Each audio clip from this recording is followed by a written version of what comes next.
The tank has a rich history.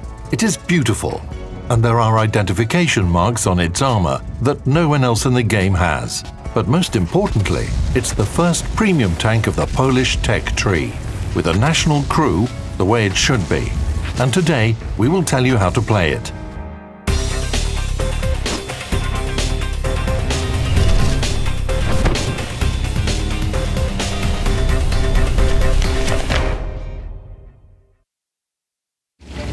Does the tank look familiar? That's right, it's a Panther. During the Warsaw Uprising, the Polish captured 2 of these vehicles. The revolters named one of them the Pudel, in honor of their fallen friend with this nickname. The Polish newcomer is played the same way as the German medium tanks. The question is, how do you play it effectively? Let's examine its armor first. If you put the tank face forward to the enemy, even the gun mantlet has a spot only 110 millimeters thick. The mantlet is roundish, so the relative armor thickness in its upper and lower parts is much higher. However, even the Tier 5 vehicles can penetrate its turret, but only with a lucky hit. You can position your vehicle to side scrape, then the front hull armor will protect from shells with armor penetration of 130 millimeters. Not the most reliable protection. The hull side behind the running gear is 40 millimeters thick. You can absorb damage with side armor like this only at more than 70 degrees to the normal. A shell will ricochet.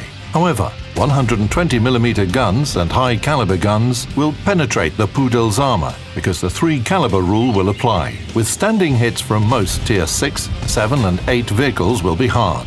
It's important to remember to avoid close combat. The tank performs very well at long and medium ranges. There are several reasons for this. First of all, its good accuracy. The dispersion is 0.35. You can get this down to 0.31 over 100 meters with the help of ventilation, the Brothers in Arms perk, and the Bread with Smalek consumable.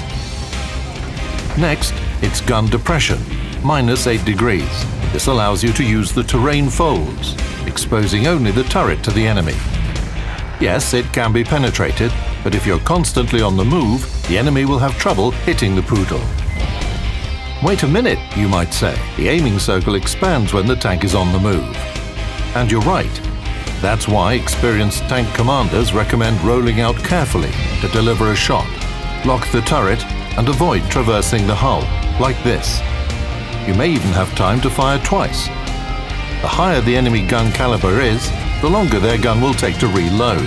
Attention to detail leads to victory. And here's another pearl of wisdom, tested in thousands of battles. If the enemy has set their sights on you, don't engage in a skirmish unless absolutely necessary. Of course, you'll want to respond to the bully. But wait 10 seconds. Disappear from view. When the enemy switches to another target, fire. Let them fidget and expose their vehicle to Allied fire. If the opponent doesn't take the bait, it's better to change position or even switch flanks. Since we've entered the path of military cunning and temperance, it makes sense to remember the concealment rules. A skilled tanker will try to take position behind a bush or fallen tree. They add to the concealment bonus. But you don't need to roll into them. After the shot, the concealment bonus will disappear for a short period of time, and your tank will light up like a firework. The right solution will be to roll back 15 meters from the bush. When it's not transparent anymore, you can fire. In this case, the Flora will still conceal the tank. Another option is just to roll away from the enemy, to leave their maximum view range circle. In this case, the opponents won't be able to see where you're firing at them from. You can improve the efficiency of these tactics with the help of equipment, crew skills, and consumables. This way you can increase your view range up to 471 meters and secure your right to fire first. If you master the nuances of these tactics, everything will go well. This premium tank will delight you with consistent earnings and frags. Although, that's until you face a Tier 8 opponent in battle. Standard shells with armor penetration of 150 millimeters won't even pierce through the lower glacis of the IS-3. APCR shells give you higher chances, but it's still not enough. What do you do in such situations? The most obvious tactic is to avoid them. To do so, you need to think about where the dangerous opponents may go and choose a position on the other flank. There will probably be vehicles that you can penetrate more easily. If your guess is wrong, remember convenient positions with bushes and trees. Now it's time to show your mastery. You need to pick targets correctly and shoot at the opponents with thin armor or those exposing their sides, including the dangerous Tier 8s. In the heat of close combat, your opponents often expose their front wheel, and it's a real gift for a vehicle with a high rate of fire. You need to seize the moment and knock off the enemy track immediately, and then just keep them tracked until their hit points fade away. Not everyone knows, but quick-firing guns have another useful aspect. They're good at setting enemy fuel tanks on fire and exploding ammo racks. The thing is that any module has its own hit points. If a shell hits a module, its hit points decrease and then restore gradually. When the ammo rack hit points reach zero, it blows up. The more often you hit the module, the lower the chances are that it will restore. However, you'll need a bit of luck. The chance of damaging the ammo rack is 27%. And if you get lucky, then the turret of the menacing opponent sets off for a mesmerizing flight.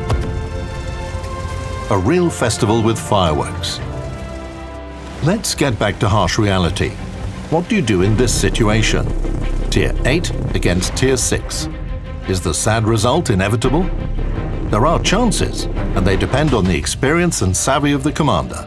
Roll back 15 meters off the bush, knock off the enemy track, and persistently press the T key. Asking for help in the chat doesn't hurt. Now everything is in the hands of artillery and allies.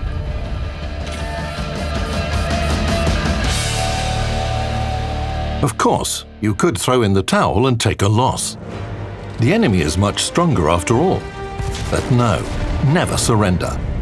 Display defiance and military cunning. That's how legends are born.